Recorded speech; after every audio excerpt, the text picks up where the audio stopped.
होगी। ठीक है, धर्मेंद्र कड़ी जायसवाल कार्रवाई होगी। कोई भी प्राइवेट स्कूल चाहे कितने भी बड़ा व्यक्ति क्यों ना हो, नहीं बख्शे जाएंगे ये लोग। धर्मेंद्र जायसवाल जी के पास आते हैं। धर्मेंद्र जायसवाल जी, देखिए लगातार इस तरह के मामलों को लेकर के विरोध प्रदर्शन किया जा रहा है, नाराजगी पर अभिभावक परिजन जता रहे हैं, पर यह समझ नहीं आ रहा है कि इतना खुल्लम खुल्ला कैसे चल सकता है। सर, कोई काम, कोई अवैध काम, मुझे नहीं लगता कि जितना खुल्लम खुल्ला ये अवैध काम चलता है देश में और पूरी दुनिया में कहीं इतना खुल्लम खुल्ला चलता हो। ये कैसे सर बिना राजनीतिक संरक्षण के पॉसिबल मानने से? अभिलाष जी, 3-4 छोटी छोटी बातें मैं करना चाहता हूं। मैं किसी के ऊपर कोई आक्षेप लगाना नहीं चाहता या और जो व्यवस्था है उसके बारे में आपको थोड़ी सी जानकारी देना चाहता हूं, क्योंकि हम सब लोग के बच्चे प्राइवेट स्कूलों में पढ़ते हैं, क्योंकि सरकारी स्कूलों की व्यवस्था वैसी रह नहीं गई है कि हम अपने बच्चों को सरकारी स्कूल में पढ़ा सकें। जी। सितंबर 2024 में माध्यमिक शिक्षा मंडल का जो पाठ्यक्रम है उसकी किताबें छापता है पाठ्य पुस्तक निगम। 80 करोड़ रुपए के किताबों के रिसाइकल का घोटाला उजागर हुआ। किताबों की जब्ती हुई। प्रेम प्रकाश शर्मा नाम के टीबीसी के जो जनरल मैनेजर थे उनको सस्पेंड किया गया। जी। प्रेम प्रकाश शर्मा किसकी सिफारिश पर बहाल हो गए, उसके बाद फिर उनको मलाईदार पोस्टिंग कैसे मिल गई, सरकार जांच कर ले, तथ्य जनता के सामने आ जाएंगे। ये तो हुआ माध्यमिक शिक्षा मंडल का मामला। माध्यमिक शिक्षा मंडल से जुड़े पाठ्यक्रम जिन सरकारी स्कूलों के अलावा जो निजी स्कूल है, मान्यता प्राप्त स्कूल है, वहां जो पढ़ाई होती है वहां कितनी अतिरिक्त किताबें पढ़ाई जा रही है ये किसी से छिपा हुआ नहीं है। अभी विकास तिवारी ने जो बताया है वो सीबीएसई से जुड़ा हुआ मामला है। सीबीएसई का एकदम स्पष्ट निर्देश है कि एनसीईआरटी की बुक के अलावा कोई बुक नहीं पढ़ाई जा सकती। लेकिन विकास तिवारी जो बता रहे हैं उसके एक कदम आगे मैं आपको बताना चाहता हूं कि आप किसी भी निजी स्कूल में, आप सीबीएसई स्कूल में अपने बच्चे का एडमिशन कराते हैं तो स्कूल एक लंबा चौड़ा पन्ना थमा देता है। उसमें क्या क्या चीज़ें खरीदनी है वो बता दिया जाता है, कौन कौन सी किताबें खरीदनी है वो बता दिया जाता है, और वो किताब सिर्फ और सिर्फ शहर के एक ही दुकान में मिलता है। एक स्कूल जो पढ़ाता है वो एक ही दुकान में मिलेगा, आपको वहीं जाकर के लेना पड़ेगा। उसमें से कोई एक किताब आप अलग से मांगेंगे तो आपको नहीं मिलेगा। पूरा सेट बना करके रखा जाता है, उस सेट को लेना आपकी मजबूरी है। इसके अलावा जो स्कूल यूनिफॉर्म है वो भी उसी दुकान से लेना है। वो आप स्कूल यूनिफॉर्म का जो साइज बताएंगे वो साइज का दे रहा है कि नहीं दे रहा है ये आप ना देख सकते हैं ना बदली कर सकते हैं। वो उसने जो दिया है वो लेकर के आइए। यदि आपके बच्चे में फिट नहीं बैठ रहा है वो साइज तो आपको दोबारा से नया खरीदना पड़ेगा, वो एक्सचेंज नहीं हो सकता। तो किताबें भी आपको उसी दुकान से खरीदनी है, यूनिफॉर्म भी उसी दुकान से खरीदना है, और सेट में खरीदना है। आपको सिंगल चीज नहीं मिलेगी। यदि आप एक टाई लेना चाहते हैं तो नहीं मिलेगी, या एक वाव की किताब लेना चाहते हैं तो नहीं मिलेगी, आपको सेट में लेना पड़ेगा। ठीक है ना। तीसरी बात यह है कि प्रदेश में यह तय किया गया है कि स्कूलों में जो फीस वृद्धि का मामला है वो 8% से अधिक नहीं हो सकता। इसका बहुत बढ़िया तोड़ निकाला गया कि जो ट्यूशन फीस है उसमें 8% से ज्यादा बढ़ोतरी नहीं होती है।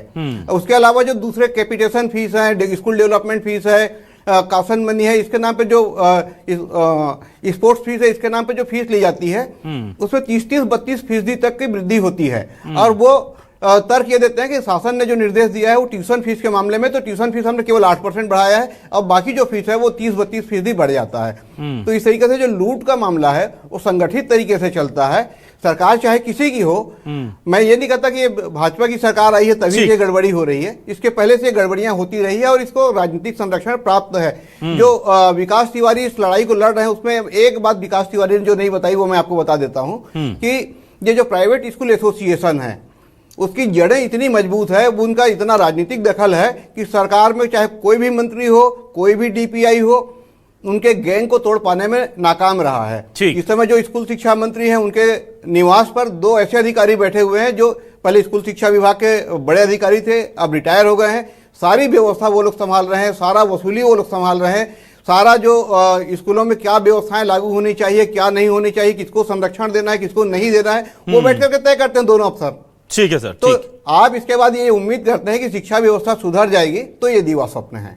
ठीक है। विकास जी, आपने सीबीएसई का, एनसीईआरटी का तो मामला बताया, लेकिन जो मेरी जानकारी है वो ये कि जो 5वीं और 8वीं के एग्जाम हैं वो बोर्ड के द्वारा जो होते हैं उसकी किताबें भी सरकार फ्री में मुहैया कराती है, और वो सेंट्रलाइज्ड एग्जाम होते हैं, केंद्रीकृत एग्जाम होते हैं, और वो किताबें सरकार देती है। वहां पर भी ये लोग कहते हैं कि प्राइवेट प्रकाशक की किताब लेकर आओ। मतलब सीबीएसई का पैटर्न नहीं फॉलो कर रहे हैं, राज्य कि बोर्ड का पैटर्न फॉलो नहीं कर रहे हैं, और ये सब खुलेआम चल रहा है।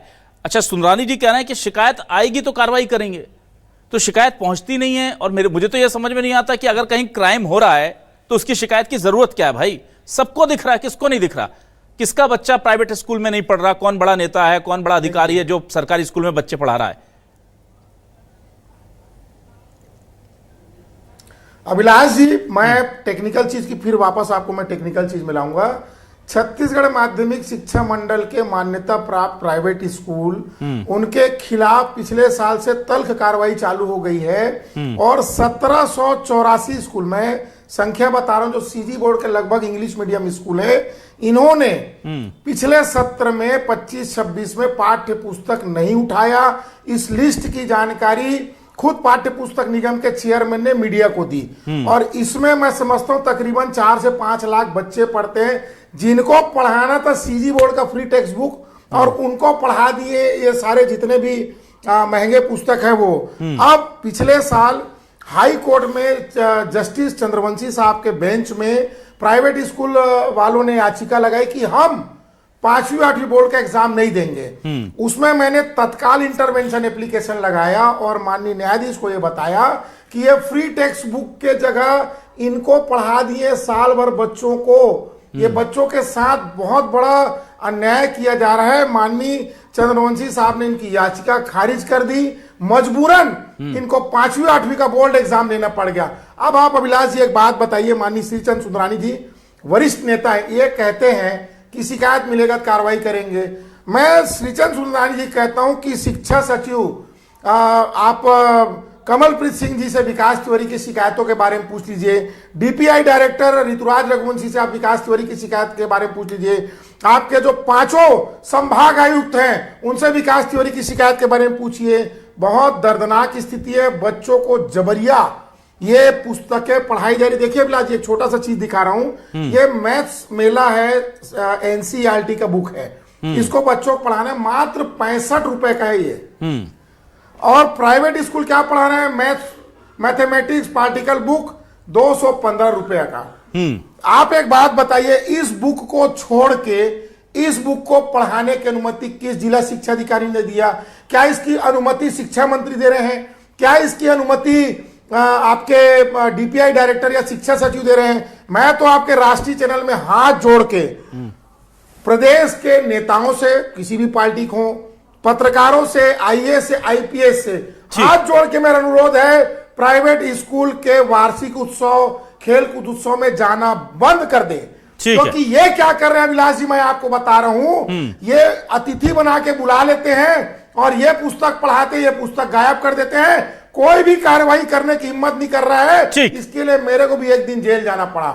लेकिन मैं धन्यवाद देना चाहूंगा मुख्य न्यायाधीश श्रीमान रमेश सिन्हा साहब का, लगातार तल्ख टिप्पणी और लगातार फैसले आते जा रहे हैं जिनसे शिक्षा माफियाओं का कमर टूट रहा है। मैं धनवेंद्र जायसवाल जी को बताना चाहूंगा, ये जो प्राइवेट स्कूल माफिया है अब अपनी अंतिम सांस गिन रहे हैं। ये मैं जिम्मेदारी से बोल रहा हूं क्योंकि मुख्य न्यायाधीश श्रीमान रमेश सिन्हा साहब ने इनकी पूरी जड़ें खोद दी है। ठीक है, ठीक है।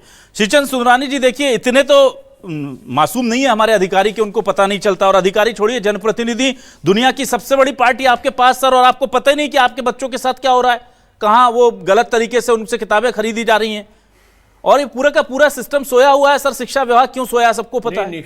लेकिन मुझे ये बताइए, आप रायपुर में कार्रवाई नहीं कर रहे, बस्तर में क्या करेंगे, धमतरी में क्या करेंगे, दूसरी जगह क्या करेंगे, फिर जांजगीर चांपा में क्या करेंगे? नहीं, अभिलाष जी, निश्चित रूप से कड़ी कार्रवाई की आवश्यकता है और होगी।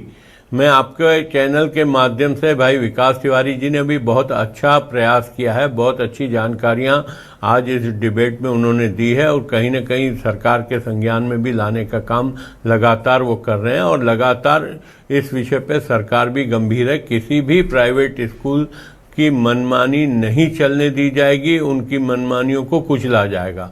और निश्चित रूप से अभिभावकों को जो तकलीफें हुई है या जो आर्थिक बोझ सहना पड़ा है, निश्चित रूप से उससे राहत भी हमारी सरकार ही देगी। कहाँ देगी सर, इतने साल से चल रहा है। सर, मैं ये बोल रहा हूं, अभी सेशन शुरू हो गया है, आप एक जांच कमेटी बनवा दीजिए सर, और जाकर के 5 स्कूलों के अभिभावकों से पूछ लीजिए, 5 बड़े स्कूलों के, कि क्या आपने एनसीईआरटी की किताबों के अलावा कोई किताब खरीदी है?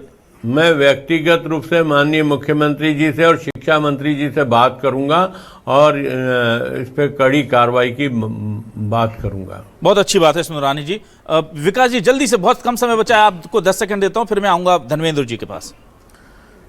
मैं फिर से निवेदन करना चाहूंगा अभिलाष जी, राजनीतिक दलों से, सभी राजनीतिक दलों से, पुलिस विभाग से, यातायात विभाग से, आप स्कूल बसों को मत लीजिए। आपके एक स्कूल बस के चक्कर में, आपके इन कार्यक्रमों के चक्कर में बच्चों को 1,000 रुपए का पुस्तक पकड़ा रहे हैं और कार्रवाई इसलिए नहीं हो रहा है क्योंकि इन स्कूलों में नेताओं के बच्चे, अधिकारियों के बच्चे, जिसके कारण आईआईटी के गरीब बच्चों और मध्यम वर्गीय बच्चों के साथ आताताई अत्याचार हो रहा है। प्राइवेट स्कूल में साफ लिखा हुआ है, संविधान में उसके लिखा हुआ है, नियम में लिखा हुआ है कि नेतागिरी या राजनीति स्कूल परिसर में नहीं होगी। स्कूल बस देना राजनीतिक दल बंद करें और इनके कार्यक्रमों से दूरी बनाएं।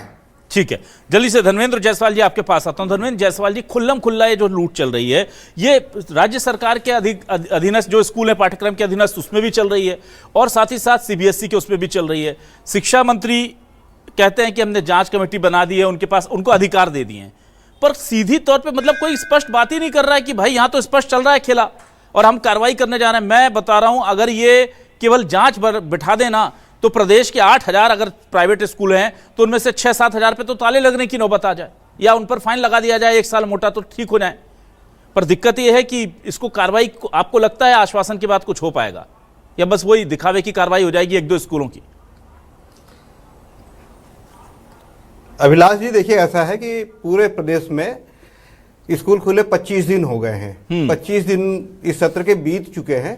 सभी जिलों में कलेक्टर की अध्यक्षता में 3 सदस्यीय निगरानी समिति बनाई गई है, जिसमें जिला शिक्षा अधिकारी हैं और जिला जीएसटी अधिकारी हैं और उनको अपनी सहायता के लिए अधिकारी उसमें शामिल करने का अधिकार दिया गया है ताकि वो पर्याप्त संख्या में स्कूलों का निरीक्षण कर सके। आप बहुत जागरूक पत्रकार हैं, आप रोज डिबेट करते हैं। पूरे 25 दिनों में आपने कभी कोई ये खबर देखी कि आपने चैनल में, या आपने कोई खबर ऐसी चलाई कि इस जिले के कलेक्टर ने या जिला शिक्षा अधिकारी ने इस निजी स्कूल का निरीक्षण किया, या इस जीएसटी अधिकारी ने निरीक्षण किया, या कलेक्टर इस स्कूल तक पहुंचे थे, या किसी दुकान में कोई छापेमारी हुई क्या, या किसी स्कूल में छापेमारी हुई क्या? जब 25 दिनों में कोई कार्रवाई नहीं हुई, सारे बच्चों ने एडमिशन ले लिया, सारे बच्चों ने अपने यूनिफॉर्म ले लिए, सारे बच्चों ने अपनी किताबें ले ली, कापियां ले ली, और वो जो स्कूल को जो शोषण करना था, जिन दुकानों के माध्यम से लूट मचानी थी, वो सब बचा चुके। अब क्या कार्रवाई होगी? जो बच्चों को राहत मिलनी थी वो वक्त बीत चुका है जी। जब शिक्षा सत्र प्रारंभ होता है उसी समय ये सख्ती बरतनी चाहिए थी, वो सख्ती बरती नहीं गई। उस समय पूरा छूट दी गई, पूरा ढील ढाल किया गया। अभी भी यदि 10 सेकंड एक भी कलेक्टर किसी भी एक निजी स्कूल में जाकर के जांच कर ले तो सारे के सारे तथ्य उजागर हो जाएंगे। अभिभावकों की एक बैठक बुला लें तो सब पता चल जाएगा कि किस स्कूल ने किस दुकानदार को अधिकृत किया है कि उसके यहाँ के स्कूल यूनिफॉर्म और किताबें वो बेचे, वो सब सामने आ जाएगा। और जो सारी चीजें विकास जी कह रहे हैं हो गया, वो अपने आप में प्रमाणित हो जाएगा। ठीक है, तो ये तो देखिए बहुत स्पष्ट है कि ये पूरा मामला खुल्लम खुल्ला चल रहा है और बिना अधिकारियों के, बिना राजनीतिक आकाओं के संरक्षण के चल नहीं सकता। और अगर इतनी दमदारी से प्राइवेट स्कूल वाले सीबीएसई के और राज्य के बोर्ड के जो नियम कानून है उसको धता बताते हुए दबाव बना रहे हैं अभिभावकों पर, तो फिर हमको ये पूछना पड़ेगा कि कानून का इकबाल तो है ही नहीं फिर छत्तीसगढ़ में, किसी को डर ही नहीं है। तो अब श्रीचंद सुंदरानी जी, प्रशासन का ये काम हो जाता है, शासन का नियम बनाने का काम था, बना दिया, प्रशासन का काम हो जाता है कार्रवाई तो कीजिए, वरना क्या है, हर साल अभिभावक चुका रहे हैं कीमत। सरकारी स्कूल इस लायक रहे नहीं कि वहां बच्चों को पढ़ा सकें और प्राइवेट स्कूल इस लायक छोड़ेंगे नहीं कि वो कुछ बचा सकें। ऐसी स्थिति ना बने, इसलिए आपसे बहुत उम्मीदें हैं। सुनानी जी प्लीज इस मामले को दिखवाइए और सिर्फ छत्तीसगढ़ में पूरे में दिखवाइए, रायपुर नहीं पूरे छत्तीसगढ़ में चल रहा है। 2-4-10 को भी सजा दे दी ना, 2-4-10 को भी, तो शायद बहुत अच्छा होगा। विकास तिवारी जी, इस बहुत अच्छे मुद्दे को उठाने के लिए और इसे बहुत अच्छे तरीके से रखने के लिए बहुत शुक्रिया करता हूं आपका। सुंदरानी जी, आपने जिस सकारात्मकता से इस पूरे मामले को लिया है और जो हमसे वादा किया है, ऑन एयर आपने वादा किया है, लाइव डिबेट में वादा किया, उसके लिए आपको बहुत साधुवाद देता हूं। और हमेशा धर्मेंद्र जायसवाल जी हमारे साथ इस तरह के सामाजिक मुद्दों पर खड़े रहते हैं और मार्गदर्शन करते हैं, उनका बहुत धन्यवाद देता हूं। बहुत शुक्रिया दर्शकों का, नमस्कार।